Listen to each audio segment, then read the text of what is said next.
Vamos a hacer tejido epitelial, eh, tejido conectivo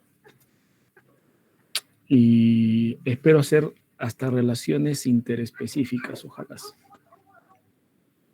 Ok, profesor, listo. Gracias. Perfecto, muchas gracias. Bien. Chicos, muy buenos días. A ver, sí, estamos a las 10 ya, ¿no? Bien, chicos, vamos a empezar. Vamos a hablar, no sé si estoy compartiendo pantalla, ¿no? Bien. Entonces, lo primero que vamos a hacer es hablar de histología, ¿no? La histología, chicos, es la ciencia, la rama de la biología que estudia los tejidos, ¿no? Eso hace la histología. Y para poder entender a los tejidos, recuerden, primero hay que estudiar a las células, ¿no? La histología hace un, un estudio de la microanatomía celular para poder entender cómo es que trabaja el tejido, qué propiedades va a tener. ¿Ya? Ahora, ¿y qué cosa es un tejido? Un tejido es un grupo de células, ¿no? Que tienen una estructura semejante y que cumplen funciones bien definidas, funciones específicas. Ahora, por ahí algunos dicen que los tejidos están formados de células que tienen el mismo origen embrionario. Ya, esto en cierta medida se cumple, muchachos, a que no en todos los casos, ¿ya? Pero también podríamos decir de que tienen el mismo origen embrionario. ¿Cómo los clasificamos, chicos? Nosotros tenemos 50 tejidos animales. Ojo, vamos a estudiar solamente tejidos animales, ¿no? Tenemos 50, pero para mejorar el estudio los vamos a agrupar en 4. El tejido epitelial, que es un tejido que va a revestir, va a cubrir superficies, pero también va a formar glándulas. Esto es fundamental, chicos. Acá tenemos un tejido que recubre superficies, cavidades, conductos, pero también va a formar glándulas. ¿Y qué cosa es una glándula? La glándula es una estructura que va a producir sustancias de secreción. Por ejemplo, las lágrimas, la saliva, el sudor, ¿no? Son sustancias de secreción útiles. Luego tenemos el tejido conectivo. El tejido conectivo se caracteriza porque va a proteger, va a sostener a otros tejidos, ya va a almacenar sustancias y va a defender también al cuerpo de, por ejemplo, agentes peligrosos. El tejido muscular es aquel tejido que va a generar movimiento, va a producir fuerza, porque va a formar palancas con el tejido muscular, tejido óseo, perdón, con los huesos, ¿ya? Y el tejido nervioso, que se va a encargar de generar impulsos nerviosos y de transmitirlos a diferentes partes del cuerpo, llevando informaciones, ¿ya? Eso se encarga el tejido nervioso. Ahora, ¿en qué momento se forman los tejidos, profesor? Los tejidos se forman, muchachos, desde el momento en el cual hay una ovulación, es liberado un ovocito secundario y el ovocito secundario en el tercio externo de la trompa de falopio se encuentra con un espermatozoide, ¿ya? El cual lo fertiliza, lo fecunda, formando una célula llamada cigoto, ¿ya? Ojo con esto, chicos, ¿eh? Entonces acá tenemos una sola célula llamada cigoto. Esta célula, muchachos, que inicialmente era una, luego va a formar dos células, ¿sí? Dos células. Luego formará 4, luego 5, 6, 16. Cuando estamos con 16 células, chicos, le llamamos a esta etapa mórula. ¿Por qué? Porque se parece a una mora. No sé si ustedes recuerdan cómo son las moritas, ¿no? Bueno, eso se le llama mórula. Luego, chicos, esta mórula empieza a tener un movimiento de células. Un grupo de células se va a ir hacia un polo, dejando un espacio vacío, fíjense. A esto le llamamos nosotros blástula, ¿ya? Ahora luego, ¿qué pasa con la blástula, muchachos? Como si fuese una pelotita que yo doblara hacia abajo, ¿ya? Va a aparecer una capa externa llamada ectodermo, ectodermo. Y la capa que está por adentro, ¿no? Al momento de doblar la pelotita hay una capa que va a estar por dentro. Esta capita se llama endodermo. Miren, ¿eh? Y luego aparecerá una tercera llamada mesodermo. Entonces, ¿qué quiere decir, chicos? Acá tenemos 3 capas, llamadas también hojas embrionarias primarias. El ectodermo, el mesodermo y el endodermo. A partir de estas 3 capas, muchachos, que aparecen en la tercera semana, es que se van a formar los tejidos, ¿ya? El ectodermo dará lugar al tejido epitelial y nervioso. El mesodermo dará lugar al tejido epitelial conectivo y muscular, y el endodermo dará lugar al tejido epitelial. Entonces, yo quiero que se den cuenta de esto, ¿no? El tejido epitelial, chicos, se origina en estas tres capas, ¿ya? O sea, ¿qué quiere decir? El tejido epitelial no tiene el mismo origen embrionario. ¿Por qué? Porque se origina en las tres capas diferentes, ¿ya? Esto era algo de lo que yo les estaba manifestando al inicio. Bueno, acá también hay que hablar de algo interesante, muchachos. Los tejidos tienen dos propiedades, la potencia y la diferenciación. Cuando nosotros hablamos de tejidos potentes, tejidos totipotenciales, nos estamos refiriendo, chicos, a tejidos que no están especializados, que son tejidos, chicos, que cumplen muchas funciones. Es el caso del epitelial, el conectivo, ¿no? Ellos hacen de todo, ya se van a dar cuenta en un momento. Y tenemos por otro lado los tejidos diferenciados. Estos tejidos diferenciados son altamente especializados. Es el caso del muscular, por ejemplo, o del tejido nervioso, ¿ya? Estos tejidos, muchachos, cumplen ciertas funciones nada más, ¿ya? Por su alta especialización. Ahora hablemos del tejido epitelial, o también llamado epitelio. El tejido epitelial, muchachos, es un tejido que va a recubrir superficies, ¿ah? Ya sea del cuerpo o de órganos. Va a revestir cavidades, conductos también. Y no se olviden que se origina a partir de las tres capas embrionarias, ¿ya? Se origina a partir del ectodermo. Por ejemplo, la epidermis de la piel. Las mucosas, ¿no? Que revisten las cavidades oral, nasal, vaginal, anal. Las glándulas lacrimales, miren, las sudoríparas, las sebáceas también se originan aquí. Tenemos el mesodermo, donde se originan los endotelios. ¿Qué cosa es un endotelio? Un endotelio es el epitelio que recubre los vasos sanguíneos, por ejemplo. Los mesotelios, que recubren las cavidades pleural y el peritoneo, que es la cavidad abdominal. Bueno, ahí también las tres partes del oído también se forman ahí. Luego tenemos el endodermo. El endodermo, chicos, que origina el epitelio del aparato respiratorio y del digestivo, ¿ya? Por ponerles un ejemplo. Entonces, fíjense cómo estos epitelios se van a formar en estas tres hojas embrionales. Y no nos olvidemos, chicos, que este término endotelio hace referencia al epitelio que tapiza, reviste los vasos sanguíneos. Y el mesotelio, el que cubre las cavidades abdominal y pleural. ¿Ya? No nos olvidemos esto.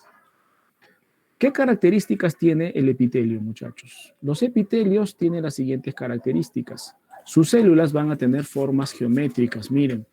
Pueden ser células aplanadas, células cúbicas, células cilíndricas. Pero fíjense, sus células están íntimamente unidas. Miren, están muy pegadas unas con otras. O sea, ¿qué significa esto, chicos? De que ellos no tienen mucha sustancia intercelular. Todo lo contrario, ¿no? La sustancia intercelular es escasa. ¿Por qué? Porque las células están muy unidas. Estas células epiteliales, muchachos, van a descansar, se van a apoyar en la membrana basal. Miren, la membrana basal. Ahí van a apoyarse, van a descansar. ¿Ya? Por debajo de esta membrana basal, chicos, yo voy a tener tejido conectivo o conjuntivo. A este tejido conjuntivo, muchachos, van a llegar los vasos sanguíneos, ¿ya? Vasos linfáticos. Ojo, chicos, ¿ah? El epitelio no recibe sangre, no tiene vasos sanguíneos, ¿ya? Entonces, ahora me dirán ustedes, profesor, pero si el tejido epitelial es avascular, no tiene vasos sanguíneos ni linfáticos, ¿cómo se alimentan sus células? Pues fácil, como hay tejido conectivo que tiene vasos sanguíneos, entonces, ¿cómo es la nutrición? La nutrición es a través de difusión. O sea, las sustancias nutritivas atraviesan la membrana basal y llegan a las células del epitelio, ¿ya? Por simple difusión. Entonces, ¿qué quiere decir? De que el tejido epitelial, el tejido conjuntivo alimenta, nutre al tejido epitelial. Lo que sí va a recibir el epitelio, muchachos, son terminaciones nerviosas. Terminaciones nerviosas libres sí pueden llegar al tejido epitelial. Y esto es muy importante para que los epitelios puedan cumplir funciones sensoriales. ¿ya? El epitelio también, chicos, se divide constantemente, ¿no? Como están en superficies, chicos, ¿ya? Estas sufren lesiones fácilmente, abrasiones. Entonces tiene que ser un tejido que se renueve a través de la división celular. Funciones, miren, ya vamos a ver todas las funciones que cumplen, ¿no? La función protectora. ¿Ya? Vuelvo a repetir, estos epitelios recubren superficies, recubren órganos, ¿ya? Nos van a proteger contra lesiones abrasivas o traumáticas. Otra, la germinativa. Chicos, la corteza del ovario, de los túbulos seminíferos, que son epitelio, van a servir para que maduren los gametos. Secreción, ¿ya? No se olviden que los epitelios van a formar glándulas. Estas glándulas van a producir sustancias de secreción, moco, hormonas, enzimas, etc. Hay epitelio también que va a absorber nutrientes. Por ejemplo, es el epitelio que está en el intestino delgado. Va a permitir la difusión, el intercambio de sustancias. Por ejemplo, lo que se da en los alvéolos, ¿no? En los alvéolos, chicos, se realiza el intercambio de sustancias. Ingresa el oxígeno, sale el CO2. En el nefrón, por ejemplo, igual, ¿no? Hay un intercambio de sustancias ya que se está formando la orina. Bueno, todo este intercambio surge justamente gracias a esta función, ¿no? La sensorial. Bueno, yo les decía que los epitelios tienen terminaciones nerviosas libres. Y esto justamente, chicos, va a servir para constituir, por ejemplo, la retina, el epitelio olfatorio, el epitelio gustativo, el epitelio auditivo. Lubricante, porque va a sintetizar sustancias que van a lubricar, ¿no? Por ejemplo, es el caso de las secreciones mucosas, serosas, ¿ya? Que van a lubricar cavidades. Muy bien, a ver esta parte de aquí, no les explico porque no quiero traumarlos. Vamos a la clasificación, chicos. Bueno, que sí, me remuerde la conciencia. Solamente les voy a explicar dos, ¿ya? Chicos, estas células del tejido epitelial están muy unidas, ¿ya? Solamente les voy a decir dos, ¿eh? Los desmosomas, que lo vimos la clase pasada. Los desmosomas, muchachos, sirven para unir, conectar los filamentos intermedios de una célula con los filamentos intermedios de otra célula. Estos son puntos, muchachos, de unión muy fuerte entre una célula y otra. Acá, los hemidesmosomas, que son la mitad de los desmosomas, van a unir la membrana basal, chicos, a los filamentos intermedios de las células que están encima de la membrana basal. De tal manera de que es muy difícil arrancar, separar una célula. Ya miren, solamente por ponerles un ejemplo, chicos, ¿ah? Las células epiteliales están muy unidas, chicos, muy unidas, por eso es muy difícil separarlas. ¿Ya? Bien, ahora, acá, chicos, les presento una diapositiva en donde tenemos la clasificación del epitelio. A ver, los epitelios se clasifican en dos grandes grupos, ¿ya? El epitelio de cubierta y revestimiento. Este epitelio, chicos, va a cubrir superficies del cuerpo y superficies de los órganos. Y va a revestir cavidades internas, conductos, ¿ya? Y tenemos el epitelio que forma glándulas, ¿ya? Es decir, hay una parte del epitelio que va a formar glándulas, ¿ya?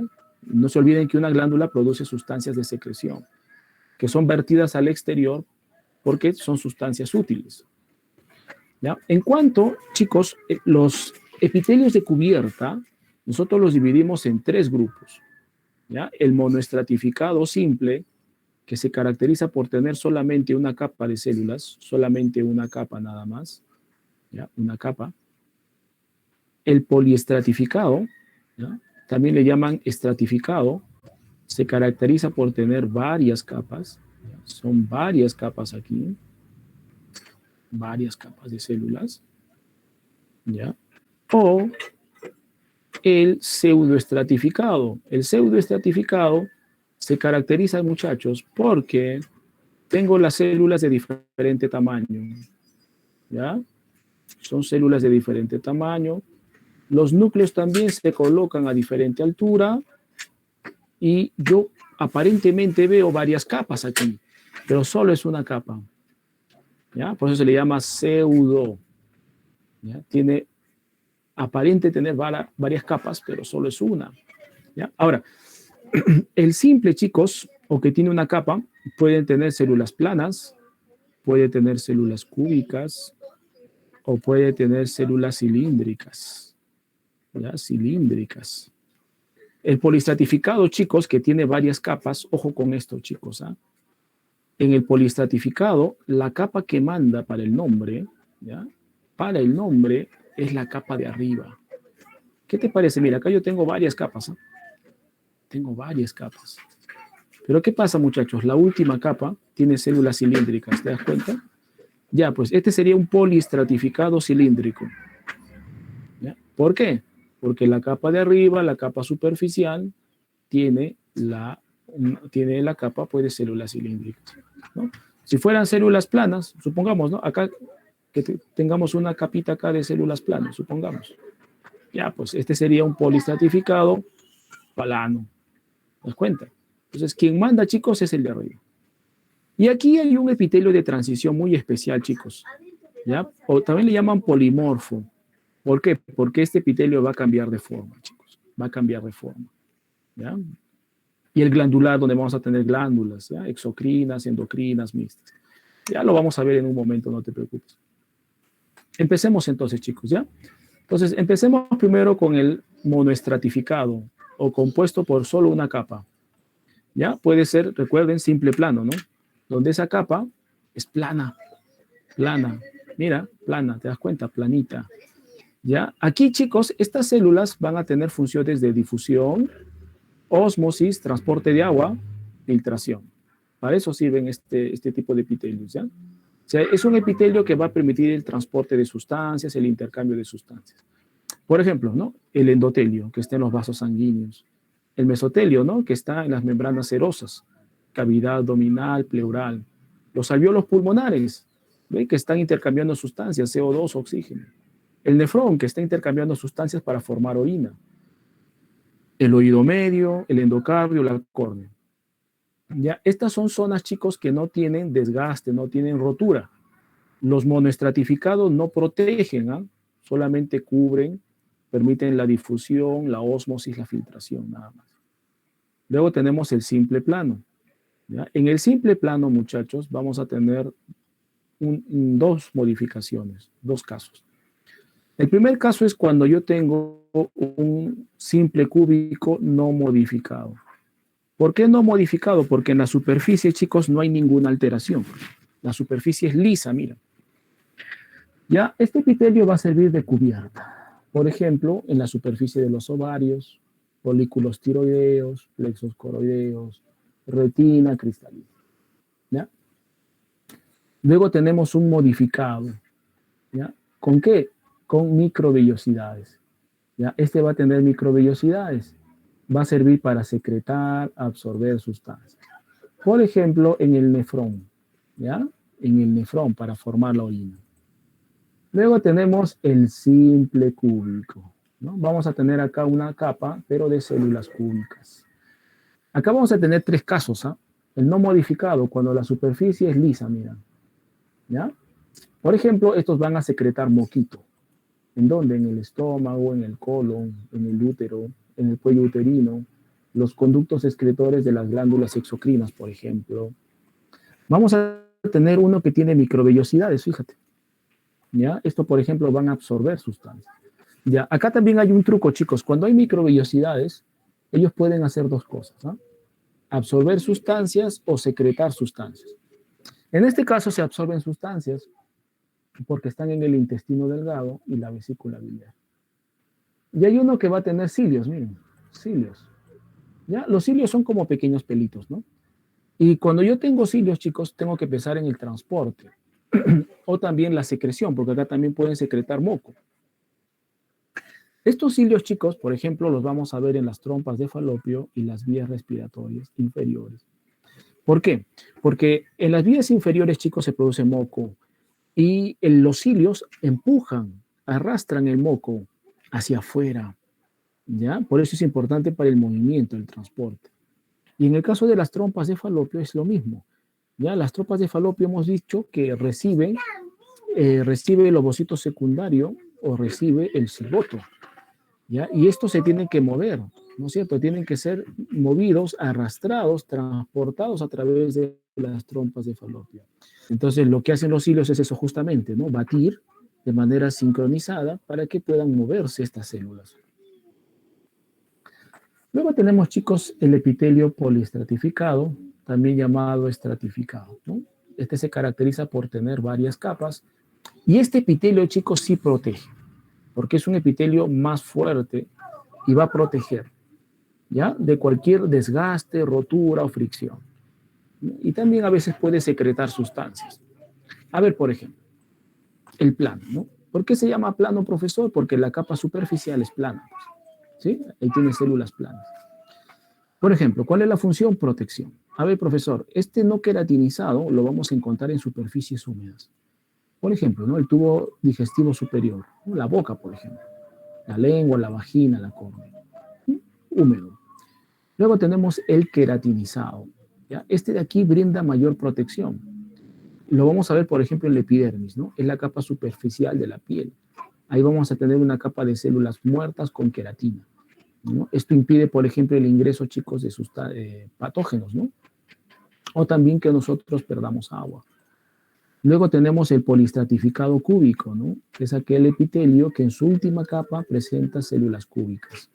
Esto lo vamos a encontrar en los conductos excretores de las glándulas sudoríparas, por ejemplo, en la unión ano-recto y en el esófago fetal, ¿no? En el estado embrionario. Luego tenemos el poliestratificado cilíndrico. El poliestratificado cilíndrico se caracteriza porque en la última capa tiene células cilíndricas. También va a proteger, va a secretar sustancias, ¿no? Por ejemplo, en la conjuntiva ocular, en la uretra masculina. Ojo con la uretra masculina porque esto se da en la porción membranosa y esponjosa. ¿Ya? La uretra masculina tiene 3 porciones, chicos. La prostática, la membranosa y la esponjosa. ¿Ya? Este tipo de polistratificado cilíndrico lo tenemos en la membranosa y la esponjosa. Lo vamos a encontrar en los conductos excretores grandes, ¿no? Por ejemplo, en las glándulas esofágicas y en la mucosa anal. Ahí también vamos a tener polistratificado cilíndrico. Luego tenemos el de transición o polimorfo. Este de transición o polimorfo, chicos, yo les decía, ¿no? Va a cambiar de forma, por eso se le dice polimorfo. Este muchacho va a tener células globosas, pero como por aquí va a pasar agua, la orina, se va a almacenar agua, estas células se van a achatarse, van a perder su forma, se van a aplanar. Por esa razón, este epitelio lo encontramos en las vías urinarias, chicos, ¿no? Por ejemplo, los cálices renales, los uréteres, la vejiga urinaria, la uretra femenina, la uretra masculina, pero ojo, la porción prostática, ¿no? Ahí vamos a encontrar polimorfo o de transición. Luego tenemos el pseudoestratificado, ¿no? Yo les decía, este de aquí aparenta tener varias capas, pero solamente es una. Lo que sucede es que acá sus células pues tienen diferente tamaño y los núcleos de sus células se disponen a diferente altura. ¿Ya? Podemos tener el no modificado, fíjense, ¿no? En la capa apical no hay ninguna estructura. Ellos van a secretar sustancias, por ejemplo, la vesícula seminal, la próstata. Luego tenemos el ciliado, miren, tiene cilios. Estos van a producir moco y los cilios van a transportar el moco, ¿no? Por ejemplo, las vías respiratorias. Tenemos los estereocilios. Fíjense acá, ¿no? Los estereocilios, chicos, son microbilis más largas, pero son inmóviles. Estas tienen la función de absorber y secretar sustancias. Es el caso, por ejemplo, del epidídimo y los conductos deferentes. Y tenemos ahora el epitelio glandular, ¿no? Vamos a hablar ahora de las glándulas.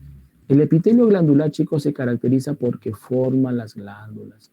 ¿Qué es una glándula? Una glándula es una estructura celular que va a producir sustancias para ser liberadas al exterior. ¿Por qué? Porque estas sustancias tienen una utilidad, ¿ya?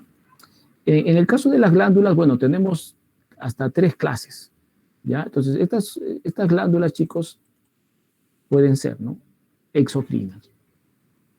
Las glándulas exocrinas, chicos, el nombre exo significa que van a tener el conducto excretor, ¿ya? Van a tener un adenómero, que es donde se producen las sustancias de secreción. Van a tener un conducto excretor, ya que está dentro del tejido conectivo y que va a permitir, ¿no?, la secreción, la expulsión de estas sustancias que se han producido en el interior del adenómero. ¿Ya? Entonces acá, chicos, tenemos un adenómero. ¿Ya? Este de aquí es el adenómero. Acá tenemos el conducto excretor. ¿Sí? Conducto excretor. Entonces, chicos, estas glándulas tienen que tener estas dos.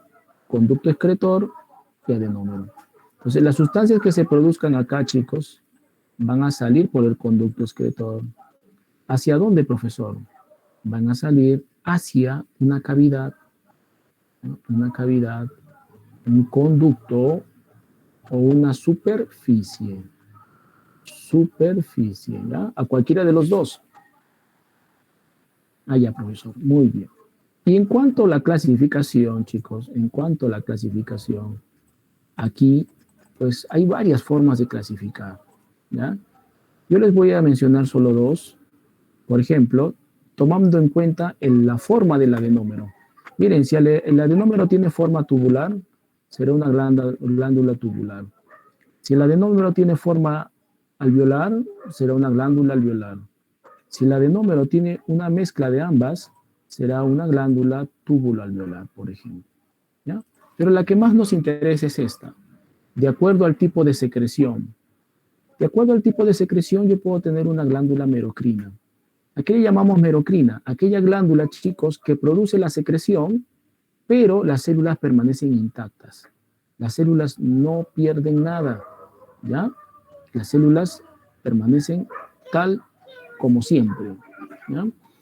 Este tipo de glándulas, chicos, son, por ejemplo, las del páncreas, las salivales, las sudoríparas, las lacrimales, ¿ya? Luego tenemos las glándulas apocrinas. Las glándulas apocrinas, chicos, cuando las células de su adenómero producen su secreción, ellas pierden una parte del citoplasma, miren, ¿ya? La parte apical, por eso se llaman apocrinas, la parte apical, la parte externa del citoplasma lo van a perder. Y esa parte, chicos, es la secreción. Esto lo vemos, por ejemplo, en las glándulas mamarias, las odoríferas de las axilas, las serominales. Ahí vemos esto. Y también tenemos las holocrinas. Las glándulas holocrinas, chicos, miren, ¿eh? Holo, ¿qué significa muerte, destrucción, ¿no? Esto viene de holocausto. Miren, la secreción, chicos, acá va a estar formada de células muertas. O sea, ¿qué quiere decir? Las células de una glándula holocrina tienen que morir. Se desprenden y eso sería la secreción. O sea, la secreción está formada por las células muertas de la glándula. Ya, bueno, inmediatamente las células mueren, también se regeneran, ¿no? No hay problema. Pero lo importante es saber eso, que las células tienen que morir acá. ¿Ya? Por ejemplo, las glándulas sebáceas. ¿Ya? Es una de ellas. Luego tenemos las glándulas endocrinas. Chicos, las glándulas endocrinas no tienen conducto excretor. No tienen conducto excretor. Y su secreción se llama hormona, la cual ya es vertida a la sangre, a los capilares sanguíneos. Miren acá. Miren, chicos, quiero que se den cuenta acá. Miren, acá yo tengo las células de esta glándula, miren, ¿ya? Que se pueden disponer de forma paralela, esto se le llaman glándulas cordonales, o se pueden disponer de forma esférica, ¿no? Formando una vesícula o un folio. Pero en ambos casos, muchachos, ellos van a estar cerca, ¿qué? A capilares sanguíneos. Miren, acá tengo un capilar, acá tengo otro capilar, acá tengo otro capilar, acá tengo también capilares sanguíneos cerca a estas glándulas. ¿Se dan cuenta? Entonces, cuando ellas producen su hormona, ¿verdad? La van a vertir cerca, pues, ahí a la sangre, a los conductos sanguíneos. ¿Se dan cuenta? Ellos no tienen, pues, conducto excretor, chicos. Ellos lo van a vertir, por esa razón, siempre a la sangre. Y no se olviden que su secreción se llama hormona, ¿ya? Es decir, las hormonas siempre son producidas por glándulas endocrinas y siempre van a viajar a través de la sangre, ¿ya? Ahora, ¿qué pasa con las glándulas mixtas? Profesor, las glándulas mixtas, llamadas también anficrinas, se caracterizan porque van a tener una porción exocrina y una porción endocrina. O sea, ¿qué significa esto, muchachos? De que van a producir dos productos, el exocrino y el endocrino, de manera independiente, ¿ya? De manera independiente. Eso es lo importante acá, chicos, ¿ya? De manera independiente. Vuelvo a repetir, muchachos, independiente. Por ejemplo, a ver, profe, los testículos. A ver, profe, los testículos. Miren, los testículos producen espermatozoides. ¿Pero a dónde van los espermatozoides? Los espermatozoides no van a la sangre, sino van a los túbulos seminíferos, ¿no? Que son las vías espermáticas, para que después ellos puedan salir. Ah, ya, profe. Entonces, eso sería exocrino. Correcto, eso es exocrino. ¿Te das cuenta? Ahora, los testículos también producen una sustancia llamada testosterona, que yo sé que esto va a la sangre. Ah, ya, profesor, o sea, la testosterona es hormona. Claro, la testosterona es una hormona que viaja a la sangre. ¿Se dan cuenta? A ver, otro ejemplo, profesor, el hígado, por ejemplo. El hígado, muchachos, produce bilis. ¿Qué cosa es la bilis? ¿No? Es una sustancia media amarillenta que sirve para emulsificar las grasas, ¿no? ¿Dónde va la bilis, profesor? Va a la vesícula biliar, ¿no? La vesícula biliar es como un conducto, una bolsita, ¿no? La bilis sería, ¿qué cosa? Pues como una cavidad, ¿cierto? Ah, ya, profe, eso es exocrino entonces. Sí, eso es exocrino. Ahora, profe, pero el hígado también produce una sustancia que va a la sangre. ¿Cómo se llama? Somatomedina C. ¿Ya? La somatomedina C, muchachos, es una hormona, ¿ya? Que participa del crecimiento. Es un factor de crecimiento muy importante, pero va a la sangre. ¿Se dan cuenta? Va a la sangre. Entonces, ¿eso, profesor, sería endocrino? Claro que sí, eso es endocrino. ¿Ya? Muy bien. Entonces, hasta ahí, chicos. A ver, vamos a preguntar si es que hay alguna duda antes de pasar al tejido conectivo. A ver, vamos a ver. ¿Alguna duda hasta acá, chicos? ¿Todo claro? A ver. Claro. Ahí está Iván, excelente. Y chicos, si tuvieran alguna duda, con confianza. Ninguna, muy bien Piero, muy bien Miss. Excelente, chicos, Beseida, Camilita, muy bien, muchachos, ¿ya? Ya, entonces miren, vamos a tomar en cuenta estas características, ¿ya? Y vamos a compararlo con lo que viene ahora. Lo que viene ahora es otro tipo de tejido, ¿ya? Es también un tejido totipotencial, o sea, que cumple muchas funciones, pero tiene, pues, características muy opuestas. Miren, vamos a hablar del tejido conectivo, llamado también conjuntivo, ¿ya? Este tejido, muchachos, se caracteriza, miren, miren la imagen de la derecha, chicos. Yo observo ahí diferentes tipos de células, fibras, ¿ya? Entonces, lo primero que a mí me salta es lo siguiente. Sus células son poco diferenciadas. Miren, tienen forma irregular. Ni siquiera son como las células epiteliales, ¿no? Planitas, cúbicas, cilíndricas, ¿no?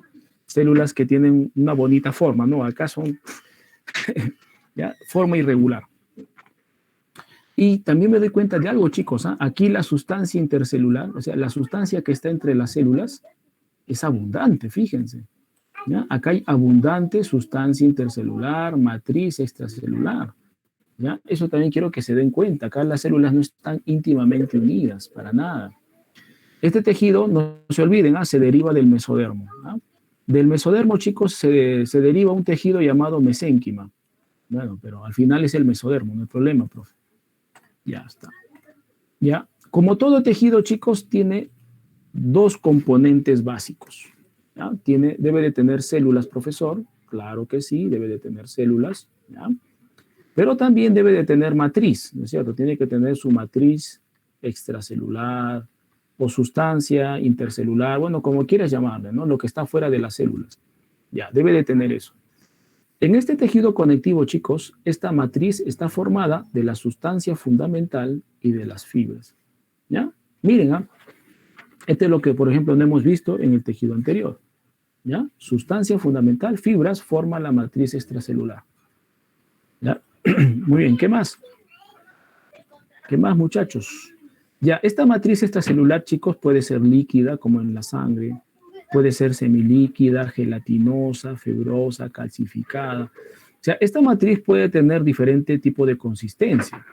¿Ya? Por ejemplo, si hablamos de un hueso es tejido conectivo. ¿Ya? Y el hueso pues tiene una matriz calcificada, dura, resistente, sólida, ¿no es cierto? Entonces, esto va a variar, chicos, ¿eh? La sustancia intercelular va a cambiar de tejido a tejido. Tiene abundante vasos sanguíneos, vasos linfáticos y también terminaciones nerviosas. Eso también no se olviden, este tejido nutre, alimenta al tejido epitelial. ¿Ya? Funciones. A ver, vamos a hablar. Profe, hace rato me ha dicho que es un tejido totipotencial. Sí, porque cumple muchas funciones. ¿Ya? Ya está. Vamos a ver acá, profesor. Funciones. Soporte. Te cuento, dentro de este tejido, chicos, tenemos el tejido óseo y el tejido cartilaginoso. Y si tú te das cuenta, ambos tejidos son tejidos sólidos, ¿sí o no? Son rígidos. Por lo tanto, estos tejidos del tejido conectivo van a sostener el cuerpo, ¿no? Si nosotros tenemos una forma es gracias al tejido cartilaginoso óseo, ¿no? Ahí sirve para qué? Para que puedan incrustarse, ¿no? Los músculos, los vasos sanguíneos, se puedan soportar los órganos, ¿se dan cuenta? Otra, la nutrición. Este tejido, hemos dicho, va a nutrir al tejido epitelial, ¿cierto? Va a proteger, porque acá, ¿saben qué? También tenemos el tejido sanguíneo, ¿ya? El tejido sanguíneo es un tejido conectivo, chicos. Y cuando hablamos de sangre, pues ya se imaginan todo lo que hace la sangre, ¿no? Por ejemplo, ¿no? Una de ellas es la protección. ¿Por qué? Porque en la sangre, chicos, vamos a tener los glóbulos blancos. Vamos a tener, miren, los eosinófilos, los basófilos, los neutrófilos, los macrófagos, los linfocitos. Estas células que cumplen funciones de defensa, nos van a defender contra cualquier antígeno, cualquier patógeno. Va a permitir la cicatrización, ¿no? La coagulación de la sangre gracias a las plaquetas. Va a servir para rellenar. Este tejido, chicos, ¿por qué creen que se llama conectivo? Porque va a conectar un tejido con otro. Va a rellenar los órganos. ¿Ah? También va a almacenar. ¿Por qué? Porque acá tenemos el tejido adiposo. Profesor, ¿qué almacena el tejido adiposo? Grasa. ¿Ya? Energía en forma de grasa. Grasas neutras, triglicéridos, etc. ¿Ya? Componentes. Entonces yo te decía, ¿no? Todo tejido tiene células y tiene matriz extracelular. En este caso, chicos, ¿ya? En este caso, vamos a hablar de las células que tiene este tejido, que son células diversas. Miren, ¿eh? La más representativa, la célula más abundante es el fibroblasto. Mira, quiero que te des cuenta cómo es. Este es el fibroblasto, la célula más abundante, más representativa, ¿ah? Alargada. ¿Y qué hace, profesor, el fibroblasto? Produce proteínas. ¿Ah? Dos tipos de proteínas que no debes de olvidar, el colágeno y la elastina. Con el colágeno, chicos, y la elastina se producen fibras colágenas, elásticas y reticulares, fundamentales para este tejido, ¿ya? También produce glucosaminoglicanos, ¿ya? El glucosaminoglicano es un componente de la sustancia fundamental o amorfa, ¿no? Las fibras, recuerden, son justamente también un componente de la matriz, ¿no? ¿Qué más? Estos van a reparar tejidos y también van a permitir la cicatrización de las heridas junto con los fibrocitos.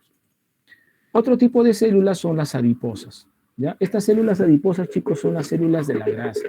Estas células van a almacenar grasa, ¿ya? Ya más adelante vamos a hablar bien de los adipocitos, ¿ya? Pero quédate con esto, ¿ah? Estas células van a almacenar grasa, ya sea grasas neutras, triglicéridos. Lo importante es que van a almacenar grasa, ¿ya? Luego tenemos las células cebadas, también llamadas mastocitos. Estas células cebadas, chicos, se caracterizan porque en su citoplasma, miren la imagen, van a tener granulaciones. Ya granos, muchachos, que tienen diferentes tipos de sustancias. Por ejemplo, la heparina, ¿no? La heparina es un anticoagulante, tú sabes. La histamina, que va a dilatar los vasos sanguíneos cuando hay una inflamación. Y participa también en las reacciones alérgicas, la histamina. Van a tener factores para atraer a los eosinófilos y también a los neutrófilos, que son células de la defensa. Tal vez los más conocidos sean los neutrófilos, chicos, porque ellos van a comer microorganismos, ¿no? Los neutrófilos son fagocitos. Ellos llegan y empiezan a comer bacterias, hongos. Luego tenemos a los macrófagos. Los macrófagos, chicos, son células grandes, ¿ya? Que van a también transitar por los diferentes tejidos, ¿ya? Sobre todo por el conectivo van a estar transitando. Ellos también, chicos, son fagocitos. Ellos comen, pero en este caso ellos comen bacterias, pero también comen, por ejemplo, partes de células que ya pues no sirven, ¿no? Son muy importantes para la defensa y ellas se forman a partir de los monocitos. También son células presentadoras de antígenos. ¿Qué quiere decir? Cuando ellos se comen una bacteria, ¿ya? Se comen a la bacteria, procesan el antígeno y lo muestran ¿Ya? ¿A quién? A los linfocitos, para que ellos puedan realizar la respuesta inmunológica. Muchas veces los macrófagos chicos pueden andar solitos, libres por ahí en el tejido laxo. Otras veces se pueden juntar para formar una célula gigante llamada célula del cuerpo extraño, ¿no? Entonces se pueden juntar también y formar una célula de mayor tamaño, pero también podemos encontrar macrófagos en determinados tejidos, en algunos sistemas.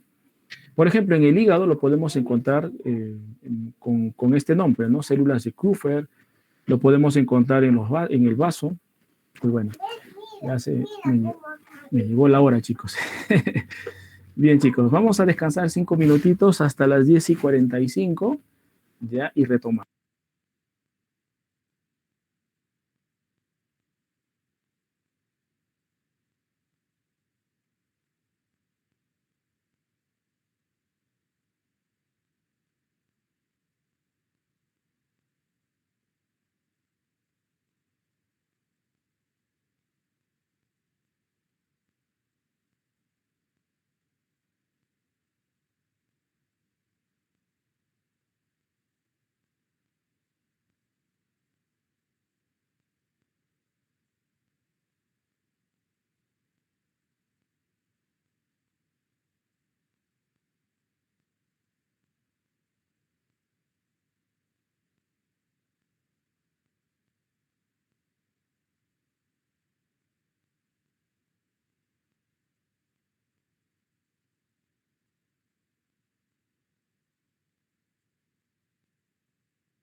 Bien, muchachos, vamos retornando.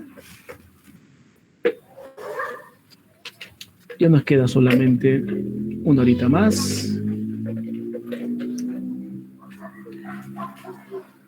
Muy bien, muy bien, muy bien.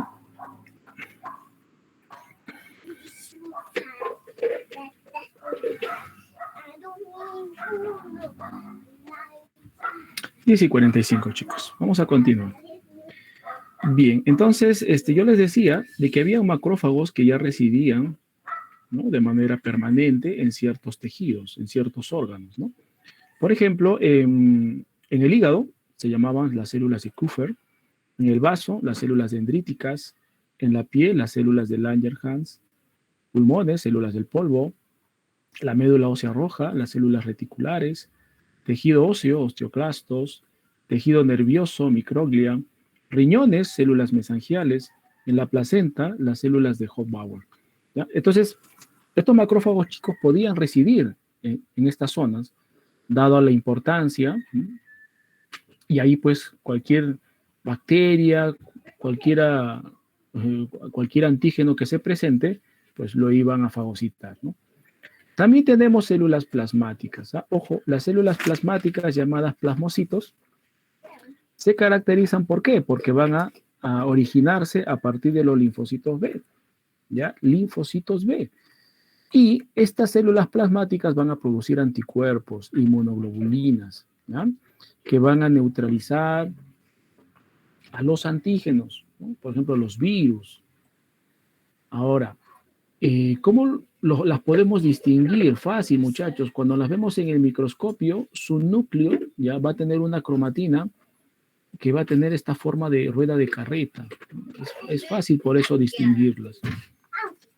Luego, las células mesenquimales. Las células mesenquimales, también llamadas células mesenquimatosas, stem cell o células madre. Estas células, chicos, son totipotenciales y tienen la capacidad de originar cualquier célula, ¿ya?, de cualquier tejido, de acuerdo a la necesidad, ¿ya? Células mesenquimales o células madre. Muy bien. ¿Qué más? Ahora vamos a hablar del otro componente de la matriz, ¿ya? Ojo, hemos hablado de células, ya, ese es el primer componente del tejido. Ahora vamos a hablar de la matriz. La matriz extracelular, chicos, es todo lo que está fuera de las células, ¿ya? Y recuerden que esta matriz es elaborada por el fibroblasto. No se olviden, ¿ah? No se olviden. Bien, acá vamos a tener lo siguiente, chicos. Lo primero es la sustancia fundamental o amorfa. Esta sustancia es transparente, viscosa, homogénea a la vista. Va a rellenar los espacios que hay entre las células y las fibras. Es una barrera para el movimiento de cualquier partícula extraña o cualquier célula cancerosa. Y fundamentalmente tiene tres componentes: los glucosaminoglicanos, los proteoglucanos y las glucoproteínas estructurales o de adhesión, ¿ya? Estos tres componentes son los que constituyen la matriz fundamental o amorfa. Bueno, también hay agua y sales, pero fundamentalmente estos tres. Profesor, ¿qué cosa es un glucosaminoglicano? El glucosaminoglicano es una cadena de un polisacárido larga, ¿ya?, no ramificada, miren, dense cuenta, formada de N-acetilglucosamina y de ácido urónico. ¿Se dan cuenta? ¿Ya? Cadena larga, no ramificada. Van a retener agua y sodio. ¿Qué pasa con estos glucosaminoglicanos? Se van a unir a un núcleo de proteína. ¿Se dan cuenta? Miren, se unen a un núcleo de proteína. A esto se le llama proteoglucano, ¿ya?, que es muy resistente a la compresión, retrasa el movimiento de cualquier microorganismo o de las células cancerosas. Este proteoglucano, muchachos, se une a proteínas, ¿no?, formando lo que se llama las glucoproteínas de adhesión. Estas grandes macromoléculas van a permitir que las células se adhieran a los componentes de la matriz extracelular, ¿no? Por ejemplo, la fibronectina, la laminina, etc. Luego tenemos, chicos, las fibras, ¿ya? Las fibras, no se olviden, están producidas por las proteínas colágeno y elastina que producen los fibroblastos. Estas fibras, muchachos, son de tres tipos. Las fibras colágenas, que son fibras gruesas, fíjense, gruesas. Estas fibras son muy resistentes a la tracción, a la tensión. Están hechas de colágeno, como el nombre lo dice, ¿ya? Que está sintetizado por el fibroblasto. Cuando están frescas son de color blanco, ¿ya? Y cuando están en ebullición forman la gelatina. Estas fibras son muy rígidas, chicos, ¿no? Y le van a dar esa rigidez, esa resistencia al tejido. Lo vamos a ver en el hueso, por ejemplo, en los cartílagos, en los tendones, los ligamentos. Tenemos también fibras elásticas que ustedes las pueden observar acá. Son fibras mucho más delgadas, ramificadas, flexibles. Cuando están en estado fresco son de color amarillo, ¿ya? Y están hechas de la proteína elastina, ¿ya? Elastina, chicos. Y las vamos a ver que pueden estirarse fácilmente sin romperse, ¿no? Por eso son elásticas. Y van a estar ubicadas, por ejemplo, en los vasos sanguíneos, en los pulmones, ¿no? Órganos elásticos. Luego tenemos las fibras reticulares. Las fibras reticulares se caracterizan, ¿por qué? Porque son fibras de colágeno, chicos, muy delgadas, muy cortas, que van a formar redes, van a formar mallas, ¿ya? Esto lo vamos a ver, por ejemplo, en las glándulas, en los vasos sanguíneos, fibras musculares, en los tejidos hematopoyéticos, como el vaso, los nódulos linfáticos, la médula ósea roja, ¿ya? Entonces, es colágeno, muchachos, pero más delgado y de longitud corta. Ya, esas son las fibras reticulares. Ahora, muchachos, si hablamos de la clasificación del tejido conectivo, ya, bueno, fundamentalmente tenemos esto, ¿cierto? Nosotros lo vamos a agrupar en dos grandes clases. El tejido conectivo puede ser propiamente dicho o no especializado, y el especializado. ¿Ya? Dentro del no especializado tenemos al laxo. ¿Ya? El nombre laxo significa que es muy flexible, ya poco resistente, es muy delicado. El denso, que es todo lo contrario, es resistente, no es flexible, ¿no? Este de aquí. En el especializado nosotros vamos a estudiar el adiposo, ¿no? El adiposo nada más. Entonces, estos tres tipos de tejidos, yo quisiera por favor que los tomen en cuenta y cómo están clasificados, ¿ya? Y los vamos a ver a continuación. Muy bien. Bueno, el propiamente dicho, muchachos, tiene las mismas características de lo que hemos mencionado al inicio, ¿no? Se deriva del mesénquima, tiene abundante matriz, vasos sanguíneos, nervios, etcétera, etcétera. ¿No? Es lo mismo. Vamos a esto más bien, ¿no? El tejido no especializado o propiamente dicho, entonces tenía dos grupos, ¿no? El laxo, llamado también tejido areolar, y el denso. En el laxo, muchachos, vamos a ver de que este tejido es el más común y es el más abundante, el que más está distribuido en el cuerpo. Tiene fibras elásticas, colágenas, pocas reticulares más bien, ¿ya? Es muy delicado, muy flexible y poco resistente a la tracción. Es como una gelatina que yo lo agarro y lo puedo deshacer en el dedo, ¿ya? Acá tenemos tres tipos. El mucoso, también llamado embrionario, que tiene muchos fibroblastos, sustancia amorfa, ¿ya? Pocas fibras colágenas, es gelatinoso, por eso lo vamos a ver en el cordón umbilical, ¿ya? En la famosa gelatina de Wharton, y debajo de la dermis del embrión también, ¿no? Entonces, como lo vemos en el embrión, por eso se llama mucoso o embrionario. Acá vamos a tener el tejido areolar, que es el tejido más abundante del cuerpo. ¿Por qué? Porque este va a rellenar los órganos, ¿ya? Va a rellenar los órganos.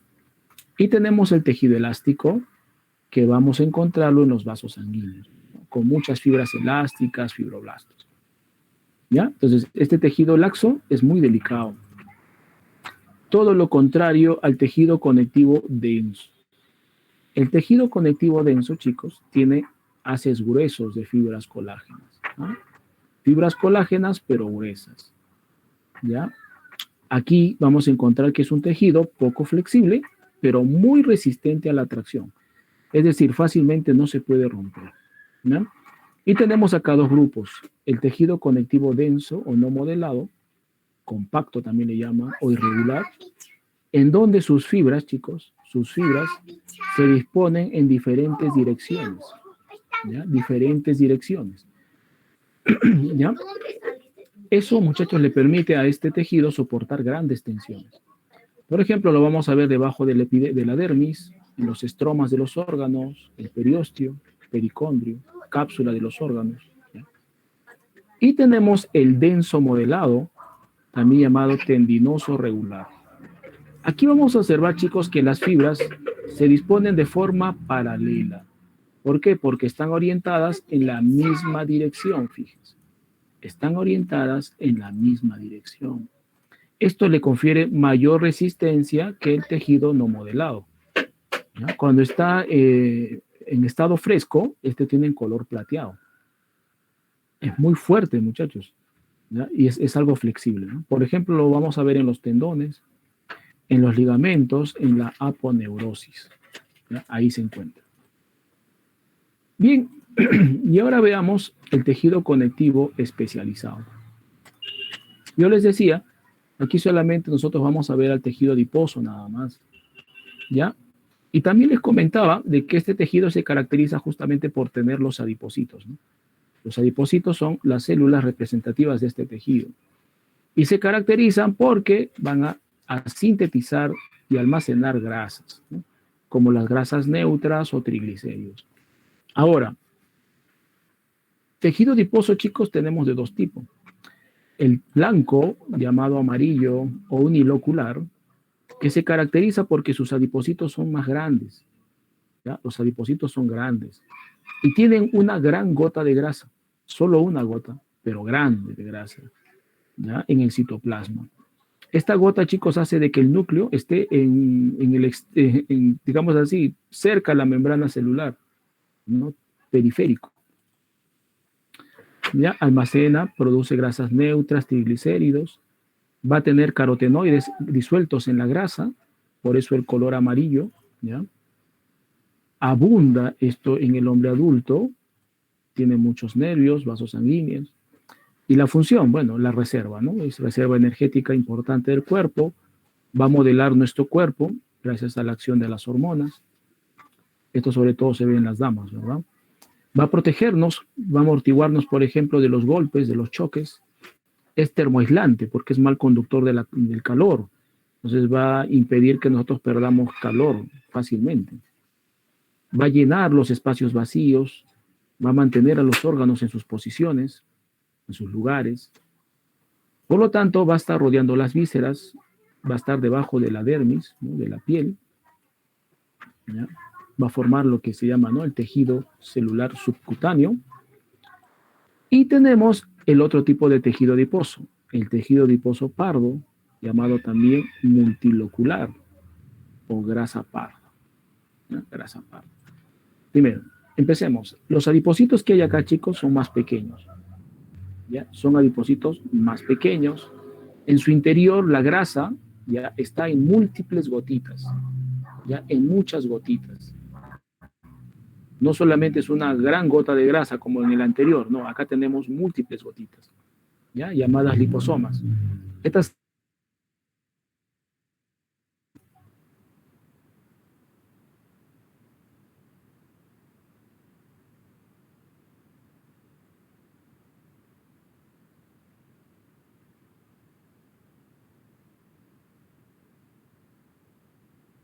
el calor, chicos, que la grasa amarilla.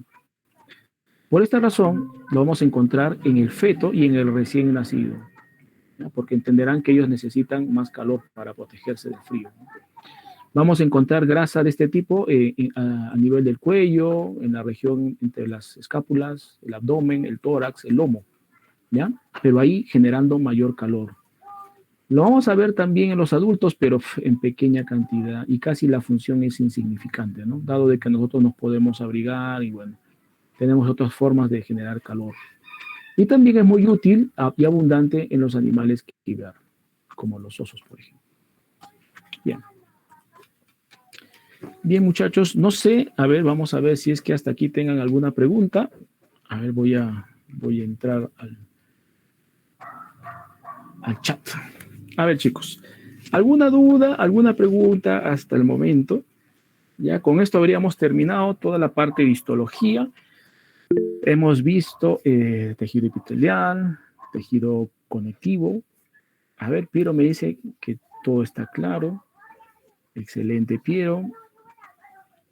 Muy bien. ¿Alguien más, muchachos? ¿Todo claro?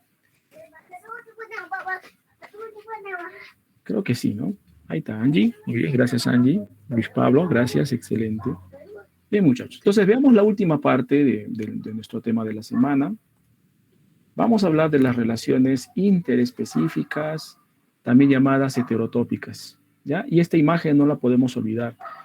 Este tipo de relaciones, chicos, se da cuando yo tengo especies diferentes, ¿ya? Diferentes.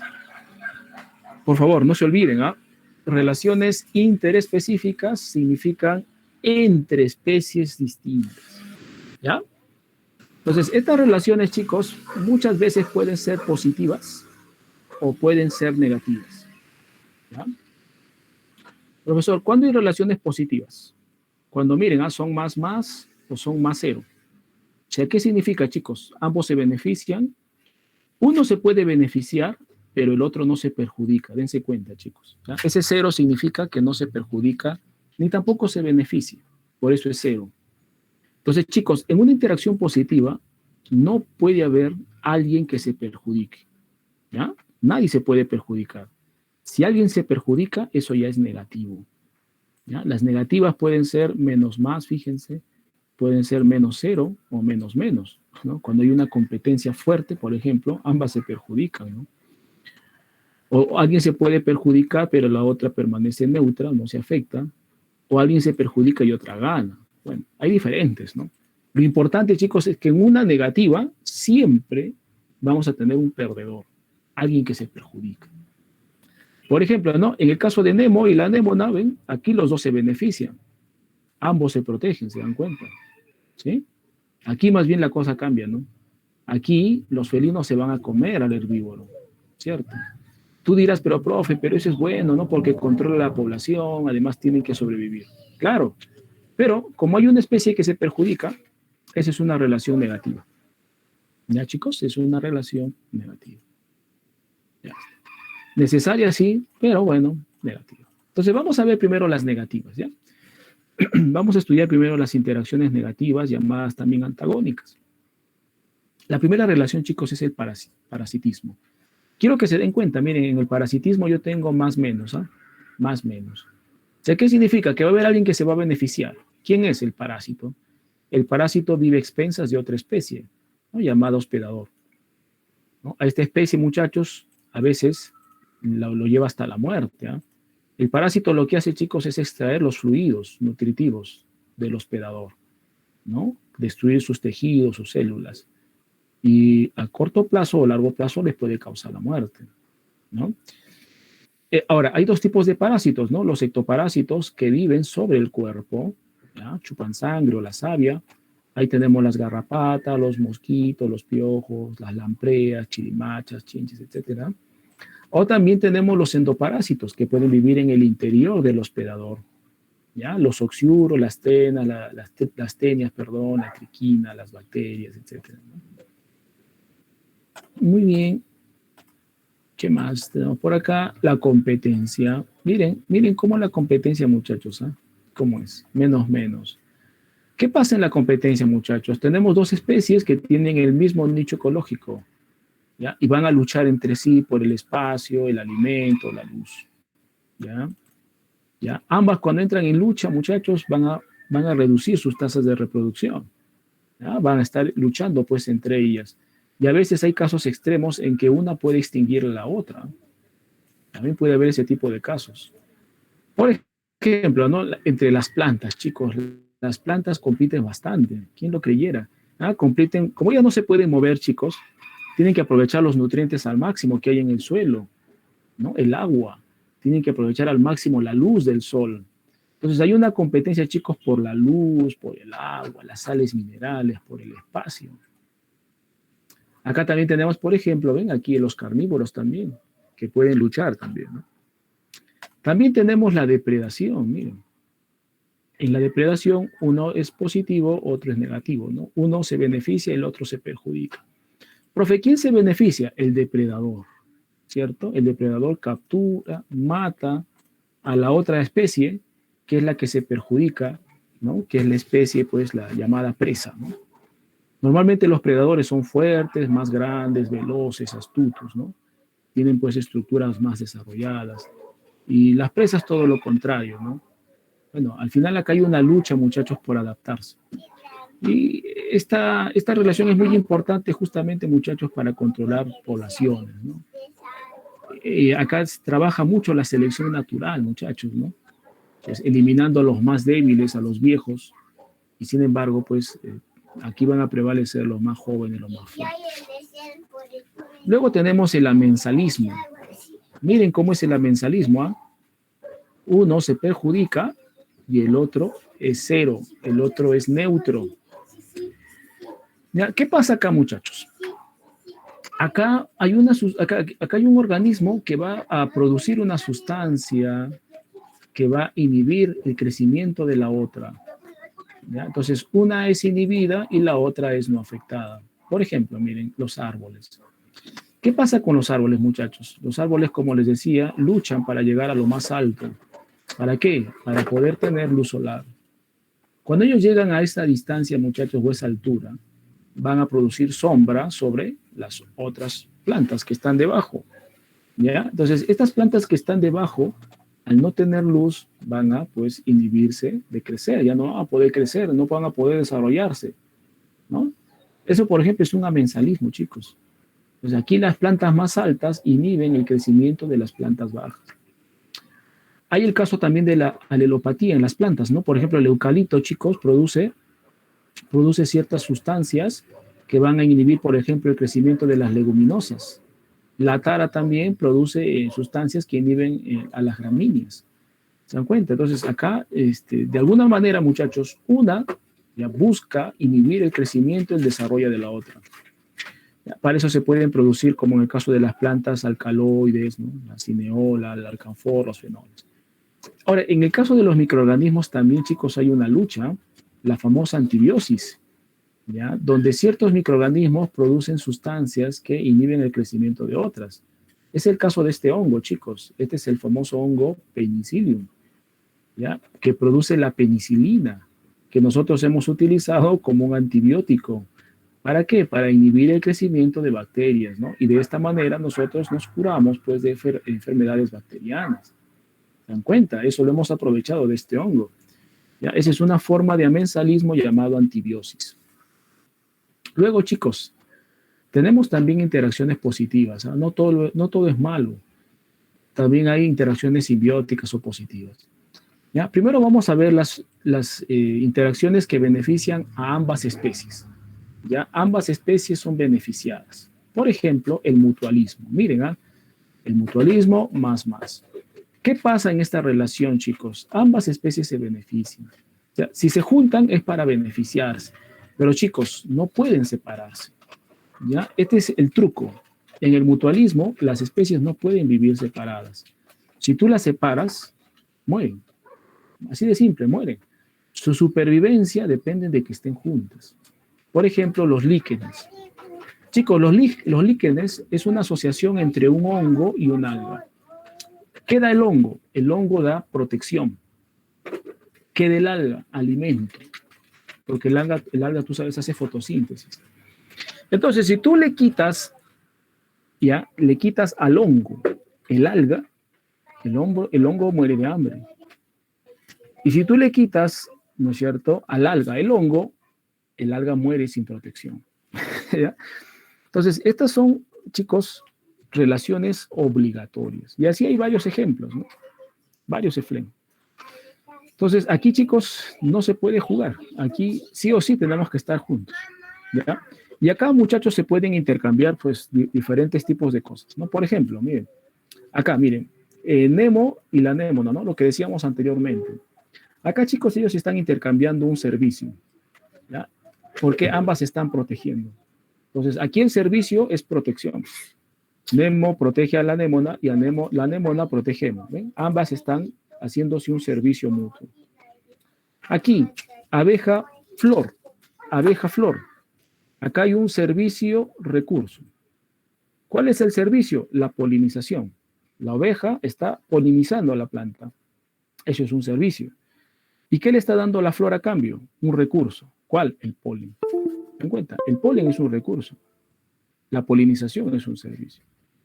O aquí, en estas plantas, chicos, estas son plantas leguminosas, ¿ya? En cuyas raíces hay nódulos en donde están las bacterias fijadoras de nitrógeno. No sé si se acuerdan ustedes.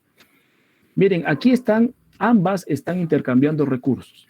¿Por qué? Porque las bacterias le dan a la planta nitrógeno que necesitan para que ellas puedan producir sus proteínas. ¿Y qué le da la planta a cambio? Carbohidratos a las bacterias para que puedan sobrevivir. Entonces, ambas están intercambiando recursos. ¿Se dan cuenta? Luego tenemos la protocooperación. Chicos, en la protocooperación ambas también se benefician. Solo que esta unión, chicos, es pasajera. ¿Ya? Ellas no dependen una de otra. Ellas se unen cada tiempo. Es un corto periodo de tiempo que se unen. Pero después viven separadas, haciendo su propia vida, ¿no? Comiéndose o alimentándose, ¿no? Sin problemas, ¿no? Entonces, sí, muchachos, ellos se unen para un beneficio temporal, ¿ya? Pero que no afecta su supervivencia, porque ellos pueden vivir después sin ningún problema, ¿ya? Por ejemplo, ¿no? La limpieza de parásitos, por ejemplo, que hace el sinsonte, ¿no? Por ejemplo, a las iguanas. ¿Se dan cuenta? Esta ave se junta a la iguana para sacarle garrapatitas. ¿Se dan cuenta, no? Pero después se separan. La iguana puede vivir con sus garrapatitas y el sinsonte puede comer otro tipo de cosas. O también el ave fría con el cocodrilo. El ave fría le quita los restos de comida que tiene impregnados en los dientes, ¿no? Se beneficia el cocodrilo, pero el ave fría está comiendo. Entonces acá hay un beneficio mutuo. ¿Ya? Pero, profesor, pero es obligatorio que estén así, ¿no? Ellos se juntan cada cierto tiempo y ahí regresan a sus hábitos, a sus actividades, cada uno por su lado. También tenemos el caso de las Jacilla picabueyes, ¿no? Que extraen los parásitos de los búfalos, las jirafas, los rinocerontes, ¿no? No es obligatorio, chicos. Luego, vamos a hablar de los que permiten el beneficio de una especie. Miren, ¿eh? Una se beneficia, pero la otra no se perjudica ni se beneficia. La otra es cero. Miren, ¿eh? Por ejemplo, el comensalismo. ¿Qué pasa en el comensalismo, muchachos? Aquí hay una especie que se llama comensal, ¿no? Que se va a beneficiar, pero no afecta al otro. No afecta al otro. Eso es lo importante. Por ejemplo, ¿no? El león cazó, ya está, comió, se sació y dejó restos. Estos restos son aprovechados, por ejemplo, por los buitres. Los buitres se comen los restos que ha dejado el león. Ya está. Profesor, ¿el buitre se benefició? Sí. ¿El león se perjudicó? No, porque él ya comió, ya se quedó satisfecho. Eso es un comensalismo, chicos, ¿no? Y bueno, también muy conocido es este, ¿no? El de la rémora con el tiburón. La rémora, muchachos, ¿no? Vive adherida junto al vientre del tiburón, viaja con él, se alimenta de los restos que deja caer el tiburón, ¿sí? Pero el tiburón no se afecta, ¿no? Porque la rémora está comiendo los restos, ¿se dan cuenta? Entonces, aquí se beneficia la rémora, pero el tiburón no se afecta ni tampoco se beneficia. Luego tenemos el inquilinismo. El inquilinismo, muchachos. Muchas veces ustedes de repente de niños habrán levantado una piedra y se han dado cuenta de que en el interior pueden vivir muchas especies, ¿no? Pueden vivir muchas especies y entre ellas no se causan daño, ¿no? Entonces acá tenemos organismos que tienen el mismo nicho ecológico, pero no se benefician ni se dañan entre sí, ¿no? Por ejemplo, vemos el caso de la corteza de los árboles donde pueden vivir muchos insectos, ¿no? O en un árbol pueden vivir muchas especies de aves, ¿no? Muchas aves pueden hacer sus nidos ahí. Entonces, entre ellas no se benefician, no se dañan tampoco. La foresia, cuando una especie, muchachos, utiliza a otra para moverse, ¿ya? Solo es para transporte nada más. Entonces, el foronte o forético es el organismo que va a aprovechar del otro para moverse. Por ejemplo, acá, miren, ¿no? Miren estos pequeños amigos artrópodos, miren cómo se unen a la mosca, ¿no? Pero no es para causarle daño, No, es para moverse, o sea, se va a transportar a través de esta pequeña mosca, ¿no? O también pasa lo mismo con la rémora y el tiburón, miren, ¿no? La rémora también puede adherirse al lomo del tiburón y viajar con él, ¿se dan cuenta? Acá tenemos también la tanatocresis, chicos. La tanatocresis es cuando una especie aprovecha de los restos de otra.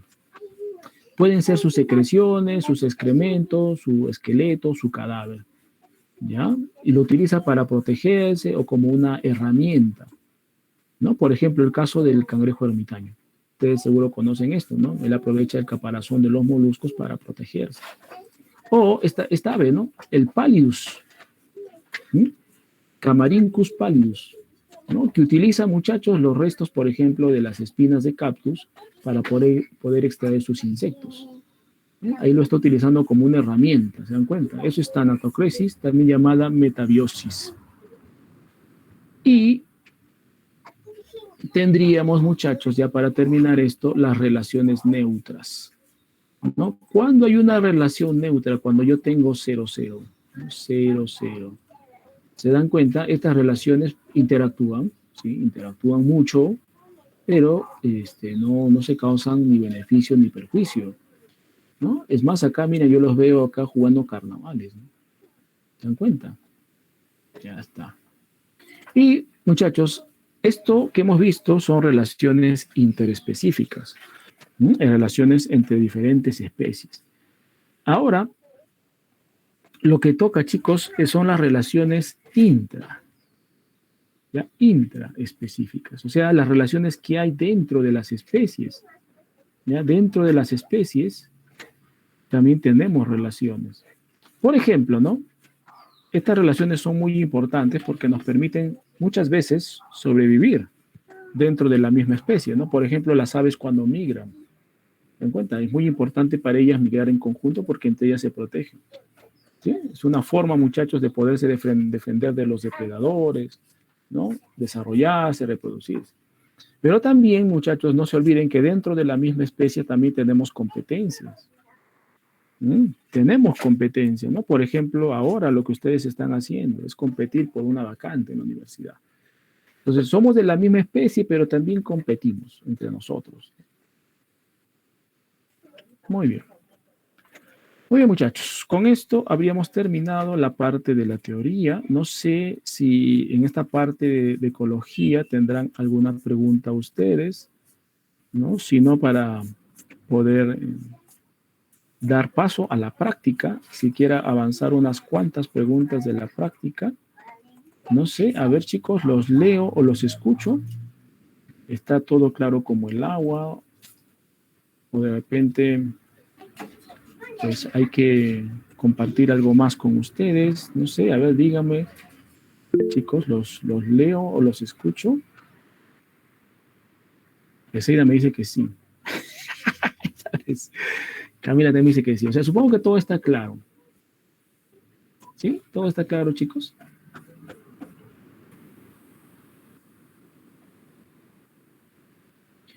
Muy bien, Arianita, Camilita, y muy bien. Entonces, chicos, voy a compartir la práctica para ir ganando un poco de tiempo, ¿no? Ustedes saben que se Prunza, pues el tiempo es oro, muchachos.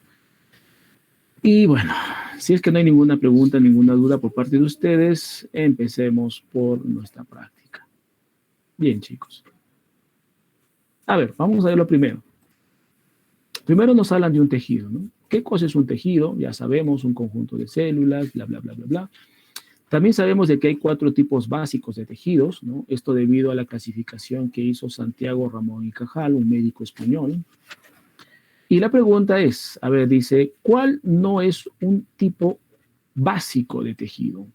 ¿Ah? Nosotros hablamos de 4 tejidos básicos fundamentales, ¿cierto? Bueno, ¿cuál no es uno de estos tejidos básicos? Ahí está, muy bien, Sebastián, Luis Ángel, Diego Armando, Nayeli, Ariana, Piero, muy bien, ¿no? Profe, ese es el tejido linfático. Claro, este no es un tejido básico, ¿no? No es un tejido básico. Los básicos son los 4 primeros. Correcto, chicos, correcto. Luego, aquí tenemos la pregunta 2. Miren, ¿qué dice la pregunta 2? Nos dice, este tipo de estudio es un estudio, chicos, que se realiza para examinar la presencia de alguna enfermedad en un tejido. Dice, se utiliza frecuentemente para diagnosticar cáncer, pero puede ayudar a identificar otras condiciones como infecciones, bla, bla, bla. ¿Cómo se llama dicho? Bueno, mire, pero acá dice desórdenes autoinmunes o inflamatorios. Bien. Ya está. Pero, profe, ¿cómo se le llamaría a este estudio entonces? ¿Qué opinan ustedes? A ver. Muy utilizado, ¿no? Para, dice, diagnosticar cáncer, ¿no? Ahí está, muy bien, ¿no? Entonces, es la famosa biopsia, ¿no? En la biopsia, muchachos, retiran un poco de tejido para poderlo examinar, ¿no? Y dadas las características de estas células, es que nosotros podemos identificar si es una célula, pues, malignizada, cancerosa, ¿no? Y poder detectar así el cáncer, ¿no? Así es, muchachos. Bueno, todo sencillo hasta el momento. A ver, vamos por acá. Pero para eso se usa, muchachos, una muestra de tejido, ¿eh? Tejido. Bien, dice aquí la pregunta 3. Dice, se denomina capas germinales u hojas embrionarias. Me parece que esto hemos hablado, ¿no es cierto? Son un conjunto de células del embrión que van a formar órganos, van a formar tejidos. Bueno, esto ya también lo hemos visto. Dice, el desarrollo embrionario es un proceso ordenado y muy complejo. Y también de muchas etapas. Dice, ¿de qué capa se desarrolla el tejido nervioso? Muy bien, el tejido nervioso, ¿de qué capa se desarrolla? A ver, ¿quién recuerda, muchachos? ¿Qué capa da origen al sistema, al tejido nervioso, al sistema nervioso después, ¿no?